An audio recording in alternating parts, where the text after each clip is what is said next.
I look at forgiveness in a very different way.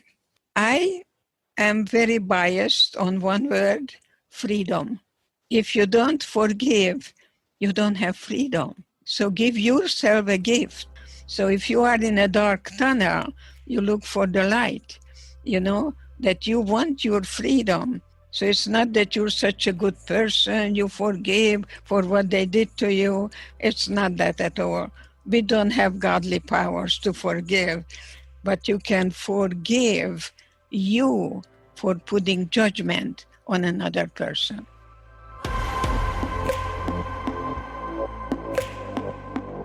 Hey guys, it's Rach. Welcome to the show. I'm so glad that you're here with us today. And I have a favor, which sounds kind of harsh if we just met, but I'm assuming that most of you have been a part of this community for a hot minute. And so I gotta ask, are you subscribed to the podcast? Subscribing to the podcast you listen to regularly is one of the best things that you can do for hosts like me. It helps to support the show and the staff that works on it. It ensures that you never miss an episode when we drop a new one. And here's the cool thing about subscribing. If you do it and then you hate this show, just unsubscribe. It's one click away. In the meantime, if you're listening, we would so appreciate it if you would just tap that button and make it official.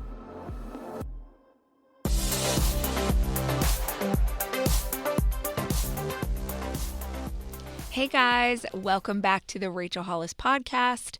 So many of you have been calling into the podcast hotline lately asking about grief. How to move through it, how to survive the early days, how to keep going when your heart is broken. And while I've walked through my own seasons of loss and even wrote about it and didn't see that coming, I wanted to do something different with this episode. Instead of trying to answer those questions on my own, I thought, what if I brought in some of the most powerful, compassionate voices of the experts I've been able to interview over the years? These are people who have lived through deep pain and found a way to keep living with purpose. That's what this episode is. It's called Healing Forward, Finding Peace and Purpose After Loss. In it, you'll hear from Anne Lamott, whose raw, soulful reflections on grief and grace are unmatched. Dr. Edith Edger, a Holocaust survivor and psychologist who teaches about forgiveness, trauma, and freedom. Arthur Brooks offers the science and soul behind emotional resilience and meaning in the midst of suffering. And I'll be sharing a piece from Didn't See That Coming, one of the most personal chapters on grief and how I found solid ground again after moving through it. This episode is for anyone carrying loss. It's not about moving on. It's about learning how to heal forward. One breath, one brave step at a time. I just tell people it's not out there. The self-respect is an inside job. Now, the writing can give you everything you've ever dreamt of. It'll give you, it's like a calling to the monastery, You do it every day. You do it by prearrangement with yourself. You do it as a debt of honor that for some reason life or God or whatever, or your DNA gave you a thirst to immerse yourself in the writing life, to write and read, to read all the great writers so that you can see how they do it, how they get time to pass, how they differentiate characters in dialogue, whatever. And so I decided to write the book that I would have loved to come upon when I was a young writer. And that's how I wrote Bird by Bird. I really wrote it using the format of it being a 10-week writing workshop or something vaguely like that. But everything I thought might help, like the hugest block any writer has to come upon, besides the self-loathing and the raging ego, is perfectionism. Yeah. That a lot of us were raised to know what we're doing, which no writer, and I'm sure including you, knows what they're doing until you have finished an incredibly shitty first draft. Yes. How could you know? Yes. Right? The material knows what it is, but it doesn't have hands. So it entrusts you, and you get it down, and when you have a shitty first draft, to me, that's a miracle in better days. It's a voice that keeps you shamed and small so it can control you. Mm. Your future's behind you. You had a shot at this 15 years ago. Unfortunately, you blew it.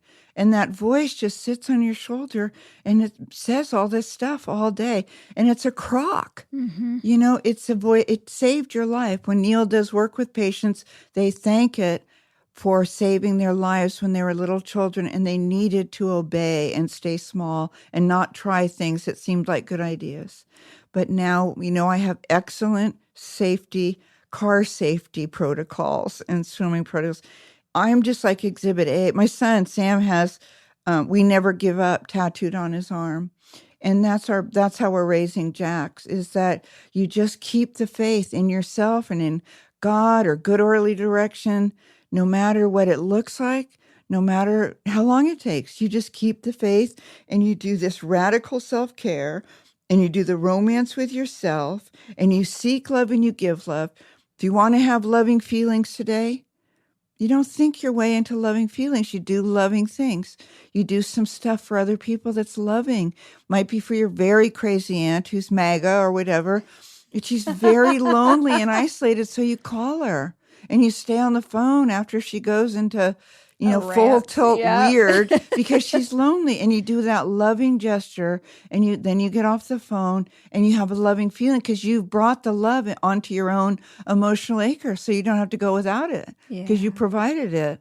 A lot of the people at writingroom.com are really old. A lot of the people that come to my workshops are really old.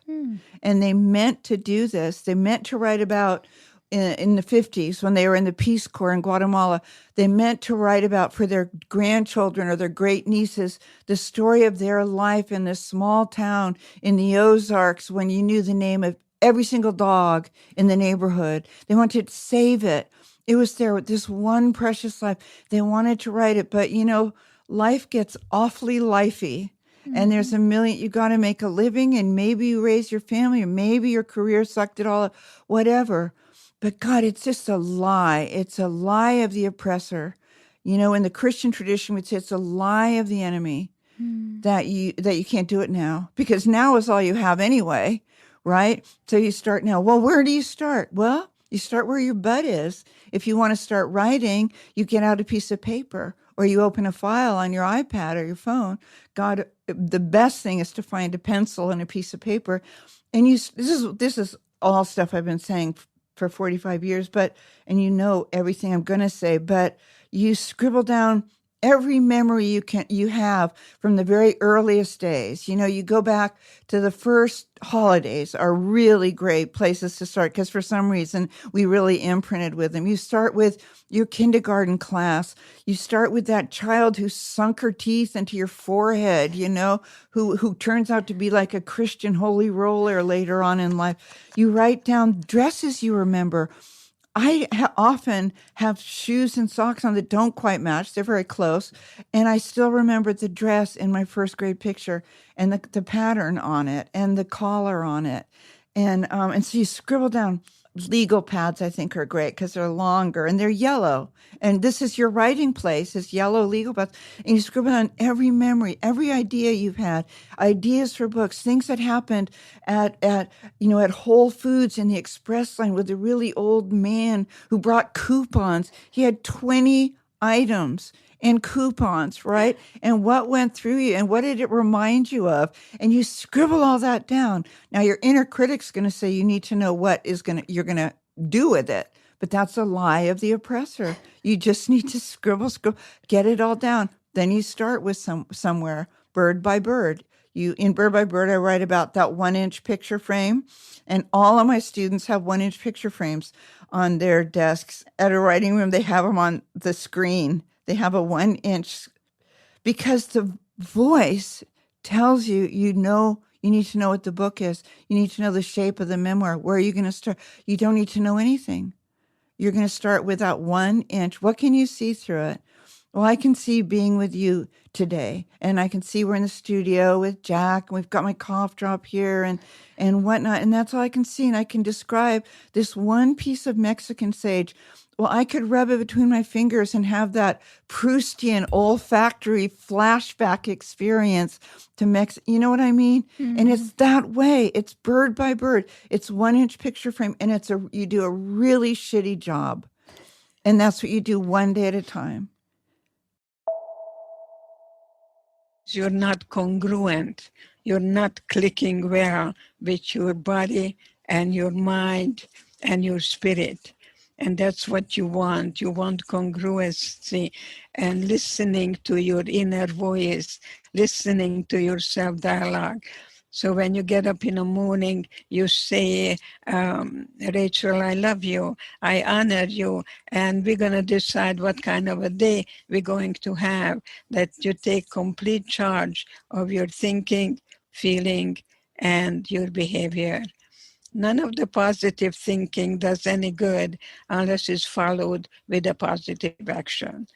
See, so that's why I tell people, especially mommies who tell you, Rachel, you're such a beautiful girl, but you're a little fat and a little pimply. So you see, you cancel everything before the but. I say, give me the but, I give you an and. Yes, and furthermore, so that we really are able to say anything. But before we do, ask ourselves, is it kind? Is it empowering someone or depleting? And if it's not, then don't say it. I practice it with my children, my grandchildren, my great-grandchildren, that they see me as not a yes-but person, but a yes-and person. So I think that is difficult to really do sometimes. I look at forgiveness in a very different way. I am very biased on one word, freedom.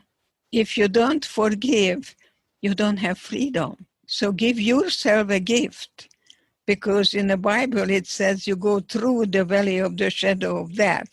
So if you are in a dark tunnel, you look for the light, that you want your freedom. So it's not that you're such a good person, you forgive for what they did to you. It's not that at all. We don't have godly powers to forgive, but you can forgive you for putting judgment on another person. You cannot really teach anything to anyone unless they're willing to learn. I think that's very important. What is also very important, that people trigger feelings in me, and then I become my own observer of myself. That you see that I'm still here to listen to you compassionately, but I'm not going to tell you, oh, I suffered so much. No, but I think it's very good to detach and look at yourself from that person's perspective, that you're observing yourself. And actually, the most obnoxious person will become your best teacher. And what you don't like in them, you better look at that in you. There is a Hitler in every one of us. There is goodness and kindness. And God gave us which one we're going to choose. That's why my book is called The Choice, because the more choices you have, the less you feel like a victim. I was victimized. It's not who I am. Your being is not your doing. You have to be very careful that I was victimized, but it's not who I am. It's not my identity. In Auschwitz, when we took a shower, we didn't know whether water or gas is going to come out. It's a very painful time. But I said to myself, if I survive today, tomorrow I'll be free. It's temporary. It's not permanent. So that's why I say, don't say yes, but yes, and I can have a closer relationship with my family. I can write up a constitution and have rules that there is no punishment, there is only consequence. You can do tremendous amount of the time that can really change everything for you. But most of all, do not try to drink or smoke or get anything from the outside, because the more dependency, the more depression you're going to have. Dependency breeds depression. I live in the present. I never forget the past, for sure. I go forward. So I say two things: to think about your thinking and pay attention what you're paying attention to. Try to ignore the bad behavior as much as you can. So if your little girl tells you the F word in the most elegant restaurant, you don't have to grab her and, just try to ignore it. Chances are she's learning what she can get by to get attention. Children want attention. Bad attention is better than no attention. Bad breath is better than no breath. So I think you pay attention what you're paying attention to, and look for something positive and reinforce that. Don't say I'm proud of you. Say you must be proud of yourself. That's good. That your child doesn't have to perform for you. I mean, everybody wants to be happier, but people who have a social science toolkit and who feel a happiness deficit, these are the people who specialize in happiness. And that was my case too. Happiness is hard for me. It's not like horrible. It's not like nobody needs to, call 911, but it's not, I'm lower in positive affect and higher in negative affect than a lot of people. And look, I come from gloomy parents and gloomy grandparents, and half of your baseline happiness is genetic.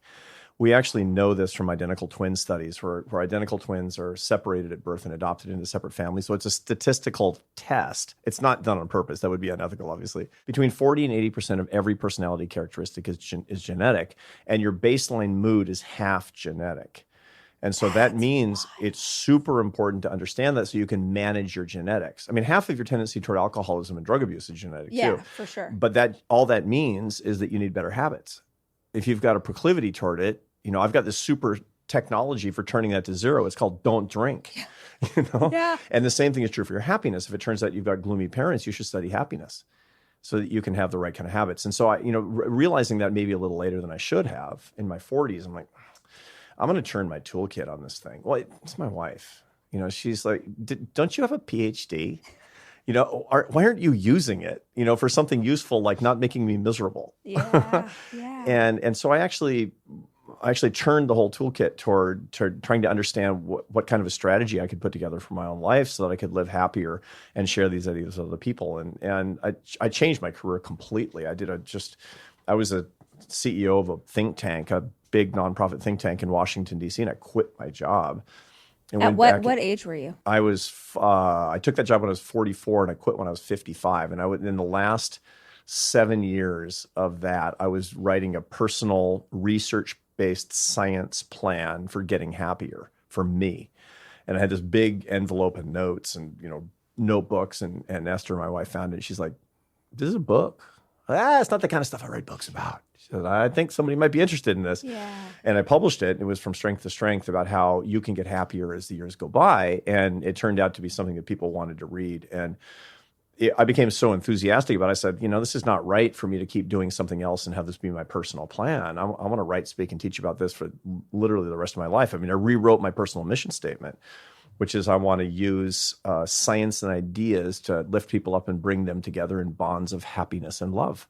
That's what I want to do, and I'm going to do that for the rest of my life. And so I left in 2019, and I've been teaching at Harvard and writing in the Atlantic and writing books and talking about the thing that people really want the most, which is getting happier. Traditionally, men and women have had happiness differences. Traditionally, women are happier than men, is what we find in almost every category. So if you look at marriage, You find that married women are happier than married men, that single women are happier than single men. Widowed women are way happier than widowed men. It's like my wife looked at that one, she's like, huh. The only group of women that tend to be less happy are divorced women who have kids in the home, because it's incredibly stressful. So your life has more and more and more meaning, but less and less and less enjoyment. And that's one of the reasons in your 30s and 40s it can be so difficult, and moment to moment happiness can be hard to come by. That's one of the reasons. And, it's funny because, I remember in those years, I mean, my wife did a lot more than I did in bringing up the kids, because I was always working, I was running a company or whatever. But I tried to be home as much as possible. And it was stressful. It really was stressful. And then it's weird because they grew up. Now I'm a grandfather. The happiness that you're experiencing right now versus over the arc of your life. Got it. So what you'll say is, so I could ask you two questions like, Rachel, how happy are you this morning? Or I could say, how happy are you this year? Yeah. Or how happy is this decade? And you'd have to think about all three of them in different ways. You could answer the first one most sort of like that. Yeah. You'd say like, Nyeh. Yeah. It's like, and this year, it would be something you'd be thinking about the events of this year. You moved. Of course. Really, really stressful, but you're living in a place where you really want to live. And so you'd be thinking about the sums, like the cost and benefits. And this decade, like, been a crazy decade for Rachel Hollis. Yeah, it has. And so you'd have to think about that. You'd have to think, it's like there's kind of the party line on how happy I should be. And there's the happiness that I am enjoying. Yeah. And that's how we'd go into that if we were trying to calculate that one. The funny thing about happiness, there's so many words around it. Right. So let's sort of define the terms. So happiness is basically a combination of three things. It's sort of the macronutrient profile of happiness. So if you're going to do your macros in food, it's protein, carbohydrates, and fat. The macronutrients of happiness are enjoyment, satisfaction, and purpose. These are the three parts of happiness. I guess I'm really happy then. Yeah, because you've got those three things. Those three things. Yeah, and contentment is really it's kind of the convergence of satisfaction and meaning in your life, satisfaction and purpose in your life. Enjoyment is interesting because enjoyment is actually hard to get. Most people will stop at pleasure, and pleasure never brings happiness. Pleasure is this limbic phenomenon. It's this neurophysiological phenomenon. It's a signal to you that it's going to help you survive and pass on your genes, but it will never lead to happiness because it's fleeting. Pleasure never brings happiness. It does not. What you need is pleasure plus people plus memory. So for example, if there's something that gives you pleasure but you're alone, it's a problem because that will lead to addiction and won't lead to happiness. Whoa, that's so good. Yeah, and so that's why Anheuser-Busch doesn't do an ad for beer that shows a guy pounding a 12-pack alone in his apartment. Because that's pleasure, and that will not bring that guy happiness. Right. But in the ad, the guy is drinking a beer with his brother and friends, and they're having a great time and loving each other on a fishing trip and making a memory. Yes. Pleasure plus people plus memory equals enjoyment, and that leads to happiness. These are the equations. I do this on all the components of happiness because my job is to teach people how to get more of it. And so you can't just be like, it's a thing. You can't be really philosophical about it. You got to be very specific about it. And each one of the macronutrients of happiness has a formula like this, and you can check yourself to know whether you've got the right strategy in your life. Well, I can usually diagnose what's going wrong in people's lives. If they have lots and lots of pleasure, but not enough people and memories in their life, I can actually say you're going toward addiction. You don't need to get rid of these sources of pleasure. You need to dial them down and put in more opportunities to be sociable, to be in communion with other people, and to be more conscious of what you're doing, such that you can be engaging the prefrontal cortex of your brain and not just your lizard brain. Wow. Lizard brain says, beer feel good. Yeah. Right? And that's not the way to consume it. Now, some people, they will wire their brains, their dopaminergic pathways, the neuromodulators in the brain, so that they have to hit the pleasure lever again and again and again and again. And those are the people who have to stop doing that and to not use that source of pleasure ever again because they get, frankly, too good at it. Yeah. And so there's a lot of neuroscience that goes into this whole thing too. So people who are incredibly disciplined, that when they go on a diet, they find that they get to their goal weight. 35% of people, when they get to their goal weight, they keep going. And the reason is because they want to keep getting the reward. They want to keep getting the reward. And 25% of those people develop an eating disorder. Wow. I mean, it's like, this is how normal this is. Look at Rachel, there are people listening and watching us right now, and they think they're the only one They're not the only one. It's you and millions and millions and millions and millions of people who are not talking about it, because there's a lot of shame involved in it, a lot of shame in giving in to the gratification and not being able to live up to your own sense of discipline is the way that it works. And so you have to understand, this is why the science is so critically important. This is not a moral issue. Yes. This is a biological issue, is the way that this turns out. And if we can understand how basically how the equations work, and then how to remedy it by adding something in as opposed to continuing to take something away. Every time you're taking something away, you're going to pay, because your body's keeping the score. Yeah. And it's going to make you pay. Right. So don't take things away. Besides, if it turns out that you're pre-diabetic, you should probably stop eating so much sugar. And but that's just medical, right? Is to start adding in people and memory. Adding in people and memory. Add into that, and your orientation toward the source of pleasure will change. And people, when they become addicted, when their brains become habituated to the source of pleasure, they can't stand ingredients 2 and 3. So you find as people get more and more addicted, they become more and more isolated, right? They start getting rid of, like if you're drinking compulsively, it's to have no memories, and you want to do it alone so that you're not distracted from your hobby. Wow. And so that's just how insidious this actually is. But once people start recognizing these patterns in their own, and some people will be like, I'll like it less. I'll like it. Yep. But that's what you actually have to do so that you can enjoy it more and actually get happiness and start to eliminate the source of that misery in your life. What the actual fuck? Has there ever been any term as functional as the F word? It can be used to express shock, awe, fear, and fury. It can be sexy, dirty, offensive, and aggressive. The question, what the fuck, could be used in dismay, in anger, or even as an agreement. Hey, you want to try bungee jumping with me? What the fuck? Let's do it. When I was growing up, that phrase was really only the 3 words. But several years back, another descriptor was added to the mix: actual. I don't know why that word in particular makes for such a stronger sticking point, but it's really effective. What the actual fuck expresses so much more than its predecessor, and I like reserving this question for moments in life when whatever is happening is so terribly shocking, it would almost be comical if it weren't so tragic. The first time I met my boyfriend's family was also the same day I realized I was pregnant with his baby. We had only been dating for 9 months. I already had 4 children. So, super chill. The goddess of chaos, or whatever mythical creature is supposed to be in charge of that, must have been laughing her ass off. I was not laughing. I was warily walking through the streets of London, trying to find a pharmacy where I could procure a pregnancy test from one of those unmanned checkout machines. I bought what I needed, plus a book of Sudoku puzzles I never planned on solving, just to have something to hide the test underneath. Back in the hotel room, I peed on the stick and then just sat there in stunned silence, staring at the instantaneous results. When you're trying to get pregnant, those tests take forever to give you an answer. When you're trying not to get pregnant, that wand lights up like the Rockefeller Center Christmas tree the second a single droplet touches it. The thing is, I knew what that test was going to show long before I walked into Boots to buy it. This was not my first rodeo. My boobs were big, my pants were too tight, and my period was MIA. The test was really just confirmation, but that confirmation was terrifying. What was I going to do? How would I tell him? What would my kids think?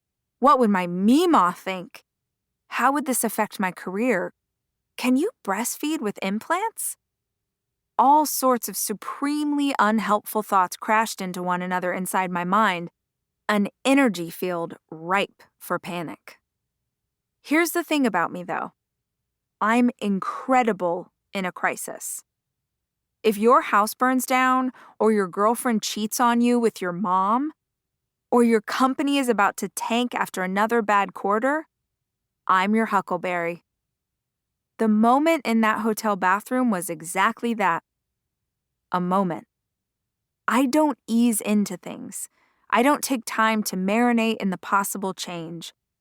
I accept what is, I choose a new direction, and I go. Some people approach big life transitions with the precision of a brain surgeon's scalpel. I approach things with the grace of a meat cleaver. I learned a long time ago that life will take a wild left turn when you least expect it. You can take the time to ponder how it happened and debate the reasons why and go through all the stages, and that's likely a healthier approach, but for me, that's only delaying the inevitable. Eventually, you're going to have to accept whatever your new reality is. You'll need to make the best of it. So, I typically skip the shock and awe and just get on with it.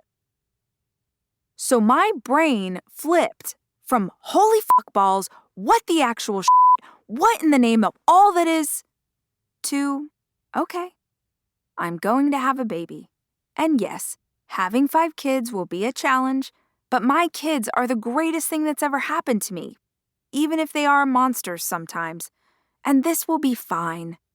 Clearly, this baby was meant to be here, and if it's meant to be, then I will have whatever skills I need to love it well. Amen. I really do accept things that quickly. It doesn't mean I won't unpack it and pick it apart later, but it does mean that almost immediately I give myself some new direction to head in. Once I'm walking down a new path, it's easier for me to find some positives to cling to. There was only one problem with my new plan. My partner didn't ever plan on having children. He never planned on having kids, and at only 9 months in, he was still trying to wrap his brain around the fact that he was in love with a woman who had 4 of them. Plus, loving someone else's children who are capable of sleeping through the night and wiping their own butt is very different than having your own newborn. It was a lot of change in a short amount of time for someone who'd never been a husband or a father. But you'll recall, I'd already accepted this new reality. And as much as I knew he'd be surprised by the news, I also knew he would be the most amazing dad ever. He is so unfailingly caring and thoughtful. He is calm beyond reason, a cool mountain lake of peace to quench my fiery, intense lava bubbling just below the surface. We're a beautiful balance for each other, and I had total confidence in us. I anticipated that he would be shocked because, same. What I didn't anticipate was that he would be upset, disappointed, and terrified. I'd never told someone I was pregnant and had it met with anything but positivity. I had no idea what a privilege that was. He was so loving and supportive of me, but the baby only generated fear, and he wasn't the only one. From my best friends to my family members, everyone met the news with shock, followed closely by a, "Oh shit, you're gonna have 5 kids?" It was like telling someone you've decided to undergo surgery to have a 3rd boob added to your chest. With each passing week, I felt more and more alone. I grew increasingly paranoid that other people's negativity would affect the baby, and so I started to avoid everyone. I didn't want to have to try to keep convincing people that this must be meant to be. I started to wonder if I might have to raise this baby on my own. In retrospect, it was extremely unfair to ask someone else, particularly someone who had no experience with parenting, to adjust to the idea as quickly as I had. As time passed, he began to, very nervously, get excited. He started buying little gifts for the baby, board books in black and white because he read that she wouldn't be able to see color at the beginning. He obsessed over the prenatal vitamin I was taking and did ridiculous amounts of research to ensure I had the best available. After a few months, the initial shock had worn off, and in its place was nervous anticipation and a belly that was getting too big for my stretchy pants. I won't say that we were both totally at peace with what was coming, but we were totally aligned with our ability to take it on together. At the start of my 4th month, we went to the doctor for a routine checkup. As soon as the wand touched my body, I felt the energy of my OB shift.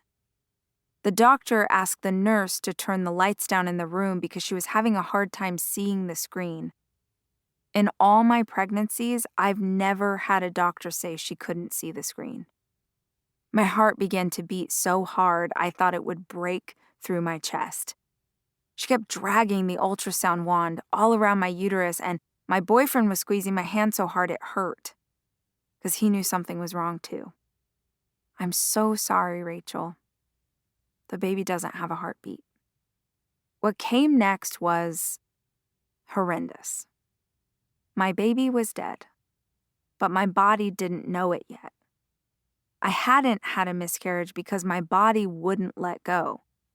It remained pregnant, doing everything in its power to keep the baby safe long after there was a reason to do so. The doctor told me she could perform a procedure, or an inexpensive medicine from the grocery store pharmacy would allow me to go through the process at home. Either way, I had to decide quickly. They didn't know how long I'd been like this, and too much time could be dangerous for me. I thought I'd been knocked down in just about every way I could be. But lying in bed while your body saves itself by washing away your baby is a unique kind of hell. I've never experienced something so profoundly horrible. On some level, I felt like I'd failed at my most important job, keeping my child safe. I know that's not true. I know my body and the baby's body did the best that they could. I know that sometimes these things happen. I know that it's common. But knowing something in your brain does very little for the pain you feel in your heart. That particular pain, it was the final straw. I'd spent the previous 2 years surviving one wave of pain after another. I could no longer keep my head above water. I was lost at sea. Something I couldn't have known before having a miscarriage is how hard it is to navigate the grief of the experience when nobody else, no matter how supportive or loving, seems to understand how you feel. Worse still is continuing to grieve 1 month, 2 months, 6 months later, and the people that love you most look at you helplessly wondering, why isn't she over this yet? Why in the world would all of this happen? Why push my partner from terror to excitement only to have that dream ripped away? In fact, why give me the vision of this baby at all if it wasn't meant to be here? I live my life looking for meaning in everything that happens, but I truly couldn't find any here. I had an obsessive need to make sense of what had happened because it didn't make any sense at all. I wasn't at all rational. I kept circling this idea that maybe I was supposed to have another baby and I needed to prove to God or the universe that I wanted it enough to try again. One night, when I was particularly hormonal, I asked my partner, the one who had held me all night long as I bled our baby out onto giant pads, stacked one on top of another. I asked him if he thought we were supposed to try again. No, darling, he told me very softly. I don't. Whatever semblance of sanity I had been holding on to shattered. I wept and sobbed and tried to argue. But why? Why would this happen if it wasn't a sign? Rachel, if you hadn't gotten pregnant, would you have ever considered having another child? No, but things don't just happen like this without... Things do just happen like this. All the time. Sometimes awful things just happen. That's life. It's beautiful that you want to find meaning in it, but sometimes you have to accept that it's hard or unfair or total shit. Maybe the meaning you take away is that you survived, that we survived it together. And that's pretty beautiful all on its own. Shit happens. It's a bumper sticker for a reason. Some days, you're a vintage Porsche Roadster driving down PCH on a perfect summer evening. Other days, you're the little butterfly who's flapping around, enjoying your day, and you slam headfirst into the windshield of the sports car that's winding its way up the coast. I don't know why life is that way, but it is. Years ago, I read Tiny Beautiful Things by Cheryl Strayed. I don't want to be like a hipster talking about the hottest pizza place in town, but I liked that thing before it was cool.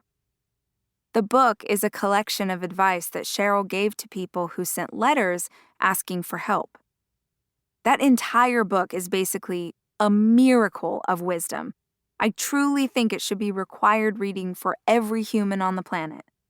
But there's this one line in particular that I have never, ever forgotten. In bed that night, lost in painful confusion and uncertainty, that line came back to me again. A man sent a letter in, writing in sum total, essentially, "What the fuck?" And Cheryl wrote back the most profound reply. The fuck is your life. This is all our life. The good stuff, the hard stuff, the absolute shit, it's all our life. When you get a promotion, when you get fired, when the dog runs away or your long-lost lover returns, it's all your life. When your career is on top, when you screw up royally, when you're bored out of your skull, it's all your life. When you fall in love again, when your father dies, when your daughter tells you you're mean, when your son fills in your name on his college application under the question, "Who's your hero?" It's all your life. My baby died. And in the aftermath of grief, I latched on to the idea that this must be the end of enduring such painful experiences. After all, I've had a lot of awful things happen in my life and endured enough trauma to fill a book. Many of them, as it so happens. And not that this is a competition, but sometimes I look around at other people's lives and stories and I can't comprehend how their path can be so different from mine. When the baby died and I had to push pills up inside my body that caused me to hemorrhage her out, I went a little crazy. What I latched onto was this. It can't get worse than this. This is the most awful it will ever be. But that's untrue. That's the kind of thing you say to yourself to try and cope with intense pain. At least it won't be this bad again. But then, a year later, my children's father died suddenly, and we were utterly blindsided. Every second of those days was overwhelming. Every second. Broken up only by small pockets of time where overwhelm swung to horror and back again. I had to help my children pick out the clothes we'd bury their father in. I had to go through the closet of my ex-husband to gather his favorite jeans, still slung over the cabinet from the last time he'd taken them off.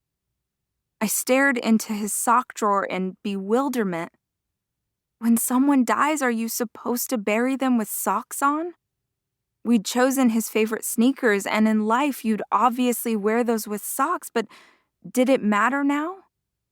Of all the horrible things we walked through in the aftermath of his death, I cannot explain to you how much choosing socks for him to be buried in destroyed me.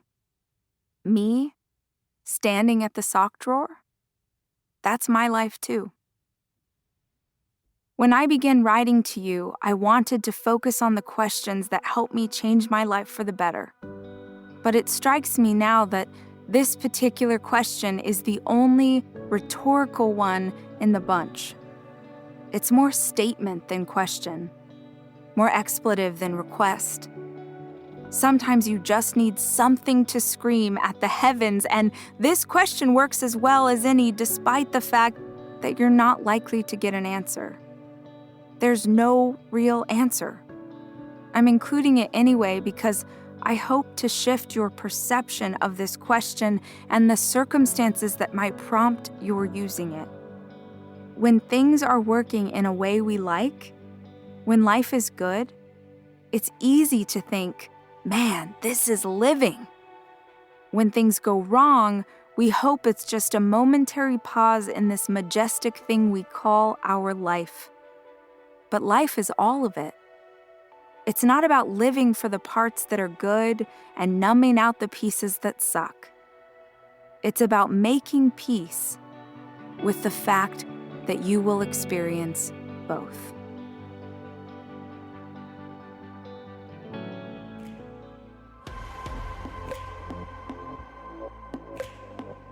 The Rachel Hollis Podcast is produced by me, Rachel Hollis. It's edited by Andrew Weller and Jack Noble.